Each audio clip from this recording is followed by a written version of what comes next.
I saw Skinny Puppy 8 times in 2023. The last time was in Los Angeles for what would be Skinny Puppy's final show. Friends were made, cities were explored, and I got to see off one of my favorite bands for the end. I even made waves with the fanbase and the band itself by unleashing a YouTube video called Ohgr's Brain Confetti, which was about seeing them on the first leg of the tour. The 4 Los Angeles shows in the second leg got a video called Skinny Puppy's Final Brap in Los Angeles. As shown in that video, I was at the final VIP soundcheck. The band seemed happy to see me. I walked away while looking at Ohgr, and I thought to myself, I'm going to see that guy again someday. I don't know when or what the circumstances will be, but I will see him again. The answer would come when it was announced he'd appear at the Mad Monster Expo in August. It was a 3-day convention in Concord, North Carolina. Though I planned to only show up on Friday, I knew some cool stuff would happen when I went. Little did I know what I was in for.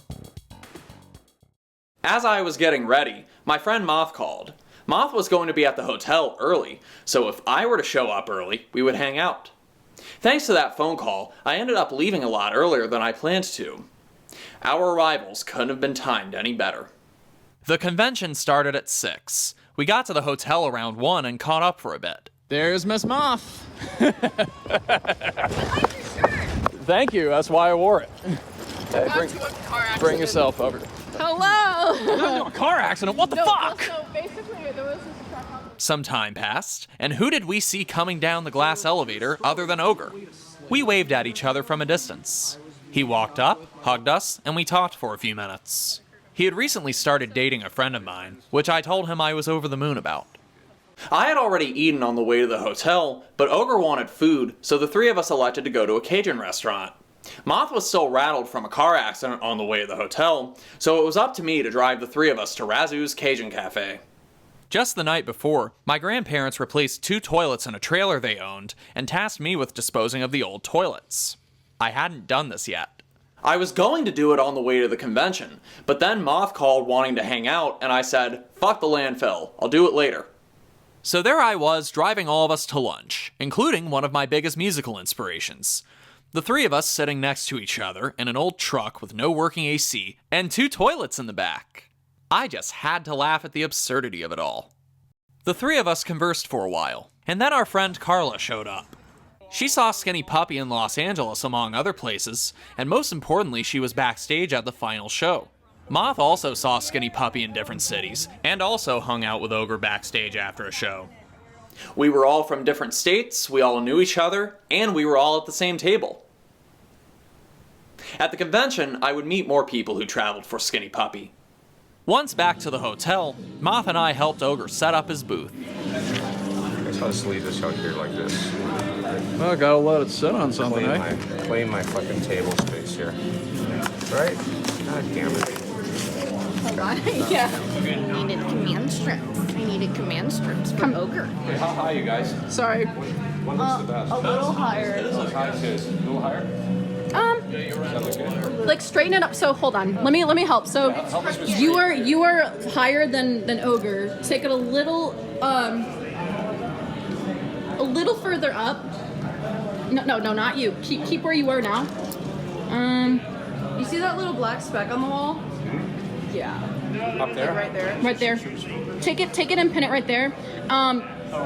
Tony, lower it just a wee. Little bit more. Little bit more. All right, you're all set. I like the first one. You usually have to go with These your ones attract your eyes more than the white. Oh, okay, yeah, but go back. But You were that right. one, yeah. You're right. Because this is also kind of, yeah. Plus it has Wayne in it. I'm learning things now. It attracts this is the like eyes having a panel of things. Like, what should I do next? What should you do now? I'll take notes now. I'll bring you some fake spiders from Eye candy. They Never must seen be this eye one. candy. Never seen this one. Is that okay? So you think that covers everything? So, Should I put tags all the way down? Maybe one here, one there.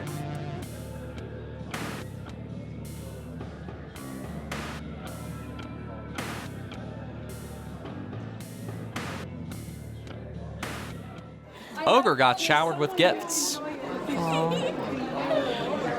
Vaping right now.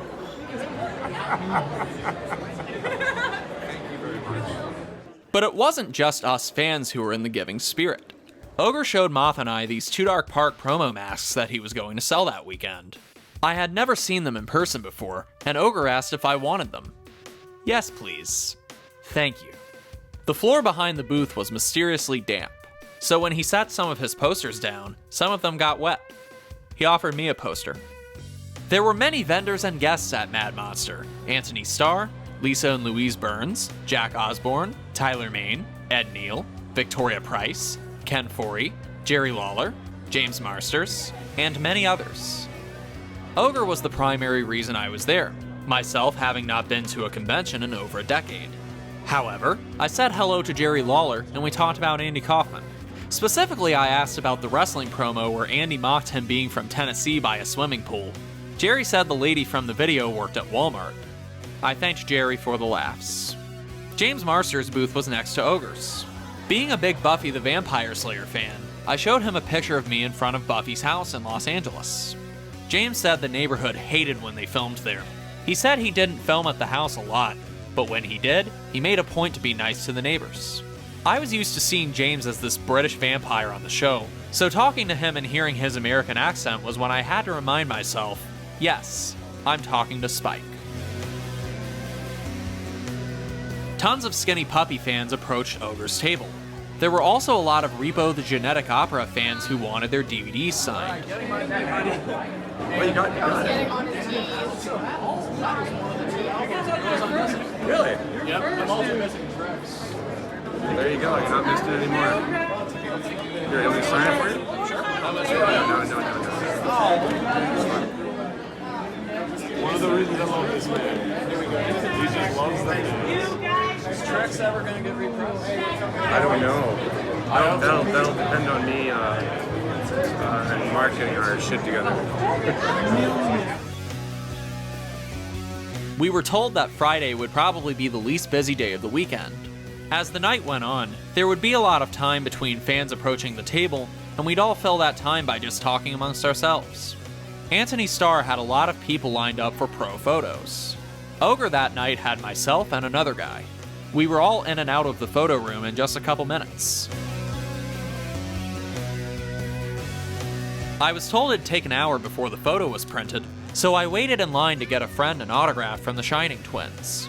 I waited in that line for 70 minutes.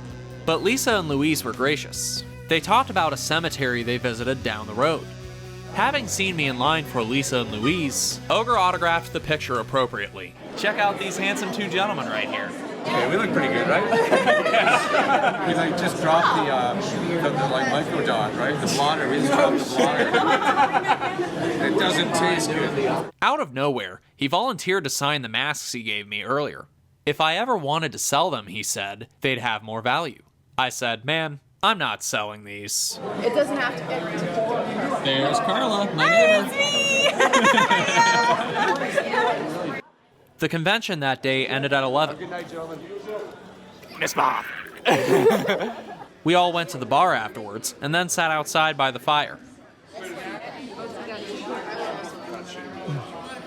Ohgr was sharing his fries with everyone. We all discussed a variety of things, including shitting with your cats because the litter box is in the bathroom, witchcraft, and prostate milking. Yeah, Ohgr mentioned that prostate cancer ran in his family. I quipped that I read some studies showing that prostate milking can potentially help enlarged prostates and also can potentially break off cancer cells. Some in the group were confused as to what prostate milking was. Ohgr then Googled what prostate milking was on his phone, and he proceeded to read aloud to the group what prostate milking was, all while I laughed my ass off. Moth did karaoke, we all sat outside for a few more minutes, and then Ohgr left to go to bed. I left not long after, with everyone saying, "Oh, I wish you were here all weekend." Originally, I was only going to be there on Friday. But on Sunday morning, I woke up and saw Moth's posts of everybody hanging out on Saturday. So I said to myself, everybody is hanging out and Ohgr is there. Why am I not with them? So I drove back to Concord. Everyone was happy to see me, including Ohgr. He clued me in on some of the stuff that happened the day before, following up with, "But you weren't there for that, motherfucker." Look who it is. Are you Ohgr? Yes, hello. My name is Kevin Ogilvy. It's nice to meet you. I was in the hit movie Repo the Genetic Opera, and I've been 40 years into Skinny Puppy. Would you like my autograph? I would love your autograph. You're amazing. I'm such a giant fan of yours. Thank you. It means so much to me. Come on, man. Bring on the tears. Yeah. Come on. Oh, come on. Don't do it. There were guests on Saturday and Sunday that weren't there on Friday. Someone even proposed in front of James Marsters. Many happy years for you. Many happy years. James and Ohgr both had Q&A panels that Sunday. Ohgr was asked several questions about his roles in Repo and the Devil's Carnival. He also talked about the upcoming movie he was in, The Demonatrix, where he got to play an incubus. I even got to ask him a question myself. Okay, so being in entertainment and being a musician, being an actor for all these decades, how has that allowed you to grow as a person? And also, what Skinny Puppy song do you hold most near and dear to you?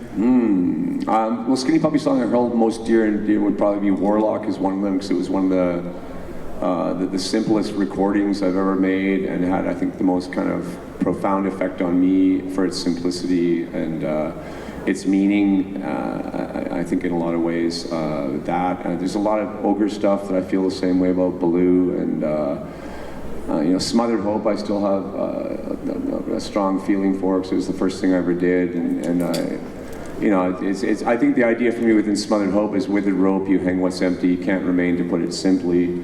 In time, cry the hollow words to sing with false disguise. I still fucking love that, and I don't know how I came up with it. And I also thought, as far as you're talking about getting older within this, when I was young, I thought I didn't have the right to sing that. Like, withered rope, you hang what's empty, can't remain, to put it simply.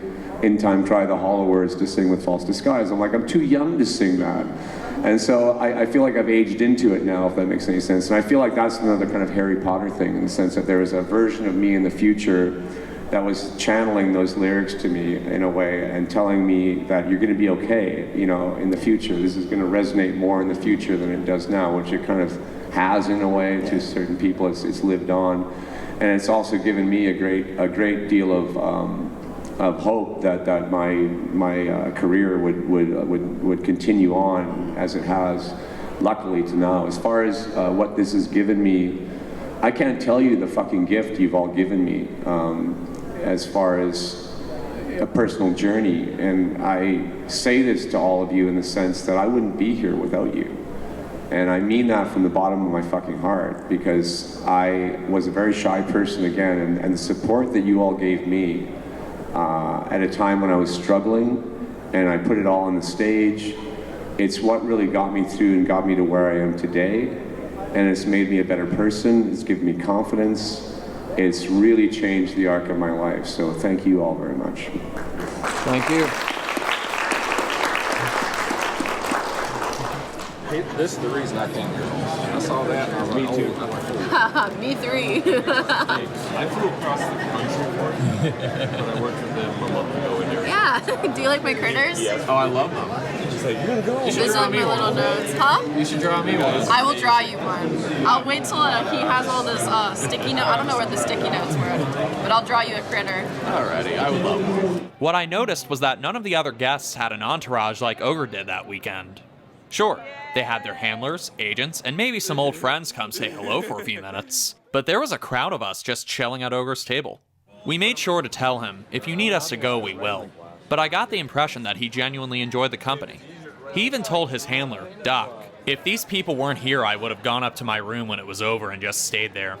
Yes, we asked for autographs, and he was gracious with signing stuff and taking pictures with us. But we enjoyed Ohgr's company as a person without fawning over him. The more time we spent with him, the less it mattered that he was the singer of Skinny Puppy. We also conversed amongst ourselves, some of us for the first time. It was a pure experience. It is 4 o'clock and we're slowing down. Look at those cookies. I want a cookie. I would love a cookie. Thank you. Would you like with Carla? Yes, please. I'd met some of Moth and Carla's friends, and then there was Nicole, who also saw Skinny Puppy in several places. She would join us for dinner later. 7-Eleven. Some of the stuff I talked with Ohgr about included meditation, cats, living in California, horror movies, my friend he was seeing, and his time in Skinny Puppy, among other things. The alien outfit on Skinny Puppy's final tour took 30 minutes to dress in. He wanted a simpler costume because for a lot of his career, the costumes were time-consuming and sometimes difficult to get into. He mentioned a costume with syringes sticking out being particularly taxing to prepare for. At some point, Ohgr had to go to his room, and the crowd was dying down. Close to closing time, Ohgr still wasn't back, and Thach made the call for us to start packing up the booth. So that's what we did. There he is. Are you guys packed up? Yes. What the fuck? Do you want to leave it all open for the vendors that are back? No, I can't believe you guys did. Thank you. You had a whole crew, man. Come on. Thank you. You are welcome. Holy shit. Some of us said our goodbyes and parted ways. The few of us who were left went for Chinese food. Once again, I was tasked with driving Ohgr. I got rid of one toilet so I can drive you with one toilet in the back instead of the two. I would love that. From there, I'll probably... Yes, I can groove. We're gonna do the little ogre hip. All right, so Mr. Ogilvy, I'm your chauffeur with a toilet in the back. Do you feel royal? I feel well toileted. This is fine. This reminds me of being in Calgary, man. It's not a problem. I love it because back in South Carolina, it is a beautiful restaurant. It's really beautiful. Yeah. China Q2 was the restaurant. I ordered sesame chicken, which Ohgr sampled in addition to my broccoli once he noticed I wasn't eating any of it. Eventually, we all had to part ways. Moth had to go back to South Carolina. Carla had to go back to Virginia, but dropped Ohgr off at the hotel on the way. I dropped Nicole off at her Airbnb in Charlotte before going home myself. The whole thing felt like a movie where the main story ends, but in the final minutes you see what happens months later. The Mad Monster weekend felt like an epilogue to my adventures on the Skinny Puppy final tour. On that last day, I didn't want anything from Ohgr. He had already given me much more than I could have asked for. But I enjoyed his company, and I think he enjoyed hanging out with us. We got to know of Ohgr, the singer of Skinny Puppy, because we were fans. He would describe his stage persona as a tulpa. But at Mad Monster, we got to know Kevin Ogilvy. Brap on.